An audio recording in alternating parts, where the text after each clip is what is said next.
What's good? How y'all living? Welcome to another episode. If you like this video, don't forget to subscribe, like, and share, y'all. Stay tuned to figure out how I got this look. So I've been trying to get into the habit of applying a primer before I put on my base, just so that my lids are just a little bit more, on the soft and supple side. It just kind of helps the base stick a little bit more, and then after that, the eyeshadows are just a little bit more pigmented. That's just a little something that I've learned over time. Okay, so yeah, it's the star of the show, the Morphe 35N matte palette. I'm first using this with a purple infused fuchsia, really pretty, vibrant color that's going as my transition shade right into the crease. Applying it with my Morphe 441 brush. The next shade is a warm burgundy shade. I'm using my EYELINER number 7 brush and applying this directly into the crease, and this is going to add a little bit of depth and kind of bring out the purplish colors in the first shade, and then blend it out lightly with what's left over on the Morphe 441 brush. Now this is a smaller angled brush from Kings Lake, and I'm mixing these two shades. This is a black and then an even darker purple undertoned, even a little bit of brown in there. It's just a really nice warm color, create a little bit more depth, and also starting to define the cut crease that we were going for. And what I'm doing right now is using my E36 brush from Morphe and blending out that darker color with the purple before, the darker purple before, and then blending it out all together with the Morphe 441 brush. Now this is the trick I've been using. Instead of my concealer, I use the eyeshadow base that I used in the beginning of this look, and that's what I use to clean up underneath all those colors, just to get a nice clean, crisp cut crease line. You can definitely use a cream concealer, but I didn't want to have that many things on my table in front of me. Now to quote-unquote set that base, and also I'm using this pretty rose pink. There's no shimmer, it's very matte, very pigmented, and I went ahead and used my Urban Decay flat eyeshadow brush and packed it on the lid area, and my lid became Easter Sunday real quick.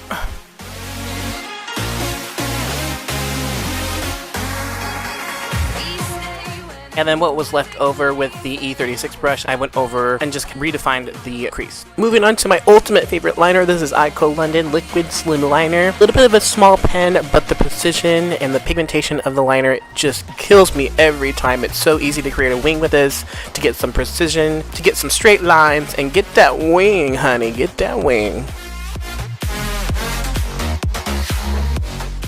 Now this step was totally optional, taking some glitter liner from Femme Couture. This is the shade GLAM, a very pretty pink with a couple of silver and gold flakes in there as well. And I just applied that on the eyelid where the shadow was showing through. Since it wasn't loose glitter, there wasn't any fallout. These false lashes are one of my favorites from Kiss, along with the lash glue. It's a black lash glue, so I wasn't worried about messing up the liner.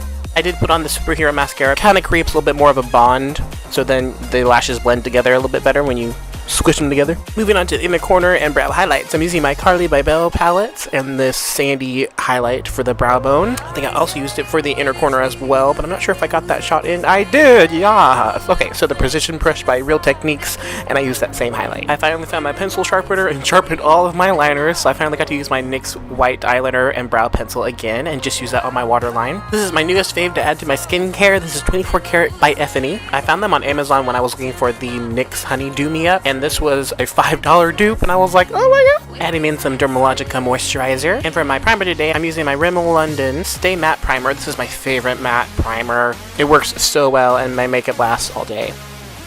I mixed two foundations today just for the hell of it. There wasn't really any point to it. Both work fine on their own, but I think I was just being creative. Using Femme Couture 8-in-1 foundation, and then on top of that, my Revlon PHOTOFINISH foundation. Both of these are about the same color tone and consistency, so. This is my favorite pressed setting powder. This is Satin Smooth by Maybelline, and I'm using the E2 brush from Emax. It's a flat-ended brush, and I like to pat this all over the foundation areas and just kind of set it, make it matte. Liquid concealer from Urban Decay. This is Naked Skin in the shade Medium Dark. Apply this on the highest points of my face. Just bring a little bit of life and color.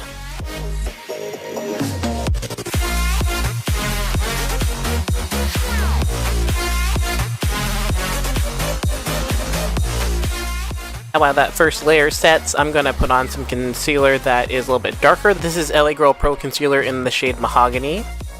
I love the shade and love the blendability. I'll put this on right after the concealer and just let this sit a little bit too. Blend out the concealer first, and try not to get it too muddy. I've been practicing on not mixing the lighter concealer with the dark as I'm blending, so it doesn't like mix it all up and make it all gross. That took a while to figure out. But like I said, I didn't want to have too many things on my table, so I just kind of used one side for the lighter concealer, and then I just kind of switched to the other side of the blender and used that side, and it worked out pretty well for me. But of course, you can just use a different brush or a different blending sponge if you so desire. To keep my concealers from creasing, I'm using the SACHA Buttercup setting powder, taking my sponge and applying it all over the lighter concealer. Y'all, this powder is so good. I love it compared to the Ben Nye and the NYX powders that I used to use. Oh my gosh, it doesn't fly everywhere. It's nice and pigmented, and it does set and highlight. And while that bakes, I take my E36 brush and a couple of the darker colors from the crease area and put them right on the bottom lash line and blend them out with the light fuchsia, just to keep that nice and bold and complete the look underneath the eyes. Now for my bottom lashes, I'm using the Telescopic Carbon Black because the wand's a lot skinnier and it complements my lash type a lot better than the IT Cosmetics one. I'm using my Pro Studio Sculpting Palette. These are powders and they are a great dupe for Anastasia Beverly Hills. I have pairing both. The pigment is a little bit different, but they do work really, really well, and the pigments are actually pretty great.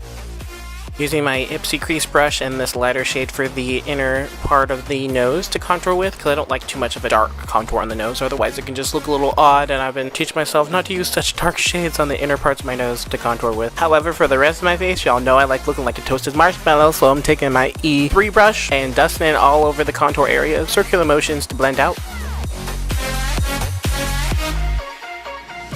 Back in with my wifey Carli Bybel for a highlight, taking a more golden tone that I've been using every day.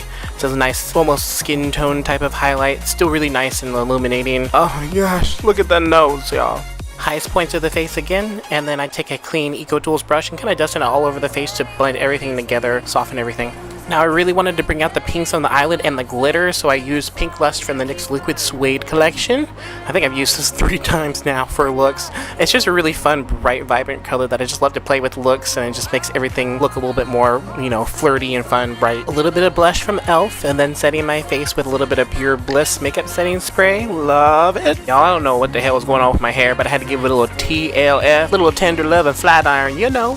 And this is the final mini look you can create from the 35N matte palette from Morphe, along with a nice bright lip. Thank y'all for watching. Stay tuned for more from Fabulous Makeup. Of course, stay beautiful inside and out. Go check me out on all things social media, Snapchat, Facebook, Instagram. Subscribe. Have a wonderful day and much love.